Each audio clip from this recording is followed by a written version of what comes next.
পুলিশি হেনস্থার অভিযোগ ও ৬ দফা দাবি নিয়ে বিক্ষোভে নামল ই-রিকশা চালকরা। এদিন কোচবিহার দেবী বাড়িতে ই-রিকশা চালকরা জমায়েত করে এবং পরবর্তীতে কোচবিহার সদর মহকুমা শাসকের কাছে স্মারকলিপি দেয়। উল্লেখ্য, বিক্ষোভ চলাকালীন রাস্তা বন্ধ করে দেওয়া হয় এবং বিভিন্ন ই-রিকশা চলাচল বন্ধ করে দেওয়া হয় এবং যেই সমস্ত ই-রিকশাতে যাত্রী ছিলেন তাদেরও নামিয়ে দেওয়া হয়। বিক্ষোভ নিয়ে পূর্ণচন্দ্র মণ্ডল, ই-রিকশা টোটো চালক ইউনিয়নের জেলা সম্পাদক, জানান যে পুলিশ ও প্রশাসন উভয় ই-রিকশা সংক্রান্ত আইন কানুন কিছুই ভালো মতো জানান না। আমাদের জাতীয় সড়ক পথে প্রবেশ নিষেধ।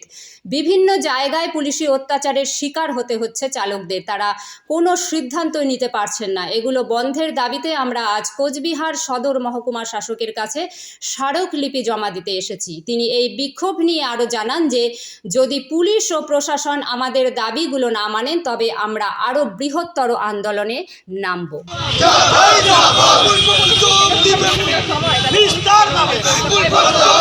টোটো চালকদের উপরে সরকারি যে জুলুমবাজি, সরকারি যে প্রশাসনিক যে জুলুমবাজি, এই জুলুমবাজি কোনো টোটো ইউনিয়নকে না জানিয়া, জনসাধারণকে না জানিয়া ওরা এমন এক জুলুমবাজি শুরু করছে। হাই রোড অবধি ক্রস করতে দিচ্ছে না। হাই রোডে চলা শুধু বড় কথা না, হাই রোড ক্রস করতে দিচ্ছে না। তা বাদে যখন তখন যেখানে নো এন্ট্রি করছে, পাবলিকও জানছে না, টোটো চালকও জানছে না। এই সমস্যা।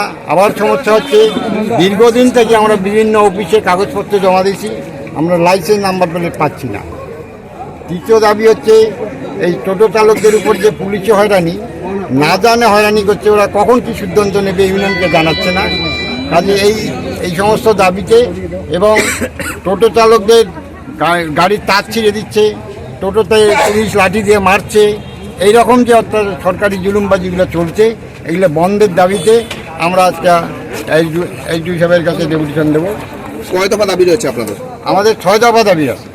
এই 6 দফা দাবিতে আমরা ডেপুটেশন দেব। আমরা এখনই মিছিল শুরু করব।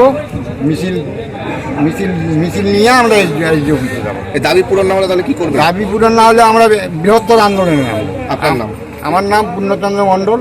আমি কুচবিহারের টোটো ই-রিকশা টোটো চালক ইউনিয়নের সম্পাদক। এরকম কতজন আছেন আপনাদের টোটো চালক? আমাদের টোটো চালক তো বহু আছে, এখনো আসা শেষ হয় নেই। প্রচুর টোটো আছে কুচবিহার শহরে, যা টোটো চলে। আমাদের আজকে এই মিছিল আমরা করব এই কারণে যে টোটো চালকদের উপরে সরকারি যে জুলুমবাজি, সরকারি যে প্রশাসনিক যে জুলুমবাজি, এই জুলুমবাজি কোনো টোটো ইউনিয়নকে না জানিয়া, জনসাধারণকে না জানিয়া ওরা এমন এক জুলুমবাজি শুরু করছে। হাই রোড অবধি ক্রস করতে দিচ্ছে না। হাই রোডে চলা শুধু বড় কথা না, হাই রোড ক্রস করতে দিচ্ছে না। তা বাদে যখন তখন যেখানে নো এন্ট্রি করছে, পাবলিকও জানছে না, টোটো চালকও জানছে না। এই সমস্যা। আবার সমস্যা হচ্ছে, দীর্ঘদিন থেকে আমরা বিভিন্ন অফিসে কাগজপত্র জমা দিয়েছি, আমরা লাইসেন্স নাম্বার প্লেট পাচ্ছি না। তৃতীয় দাবি হচ্ছে, এই টোটো চালকদের উপর যে পুলিশি হয়রানি, না জানে হয়রানি করছে, ওরা কখন কি সিদ্ধান্ত নেবে ইউনিয়নকে জানাচ্ছে না। কাজে এই সমস্ত দাবিতে, এবং টোটো চালকদের গাড়ির তার ছিঁড়ে দিচ্ছে, টোটোতে পুলিশ লাঠি দিয়ে মারছে, এইরকম যে অর্থাৎ সরকারি জুলুমবাজিগুলো চলছে, এগুলো বন্ধের দাবিতে আমরা আজকে এইচডি সাহেবের কাছে ডেপুটেশন দেবো। কয় দফা দাবি রয়েছে আপনাদের? আমাদের 6 দফা দাবি আছে। এই 6 দফা দাবিতে আমরা ডেপুটেশন দেব। আমরা এখনই মিছিল শুরু করব।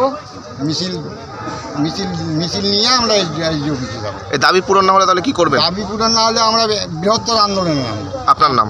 আমার নাম পূর্ণচন্দ্র মণ্ডল। আমি কুচবিহারের টোটো ই-রিকশা টোটো চালক ইউনিয়নের সম্পাদক। এরকম কতজন আছেন আপনাদের টোটো চালক? আমাদের টোটো চালক তো বহু আছে, এখনো আসা শেষ হয় নাই। প্রচুর টোটো। প্রথমত কথা হলো যে এই যে টোটো চালাচ্ছি,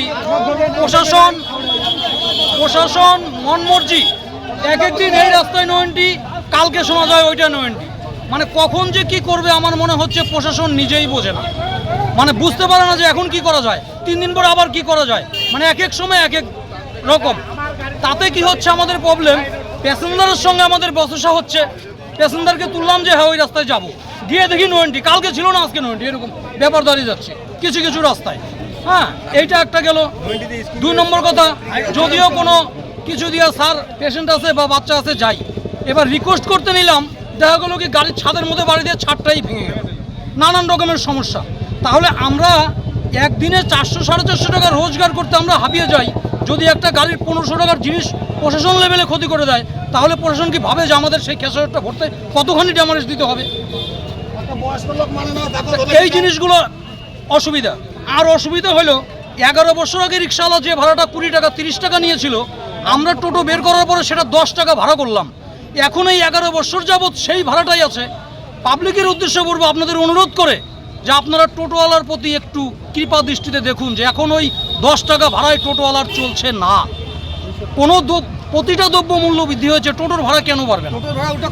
হ্যাঁ। দাম বাড়িয়ে গেছে, 1 লাখ থেকে 1.5 লাখ টাকা হয়ে গেছে। তো আমাদের এই সমস্ত দাবি দাবা নিয়ে আমরা আসছি প্রশাসনের কাছে। আমাদের বিনীত অনুরোধ যেন প্রশাসন এটা ভালো দৃষ্টিভঙ্গিতে দেখে। আমরা সবার প্রয়োজন আছে, সবাই যেন মিলেমিশে চলতে পারি, এটাই আমাদের এই আবেদন নিয়ে এখানে আসছি। আপনার কি নাম? আমার নাম সুশীল ঘোষ।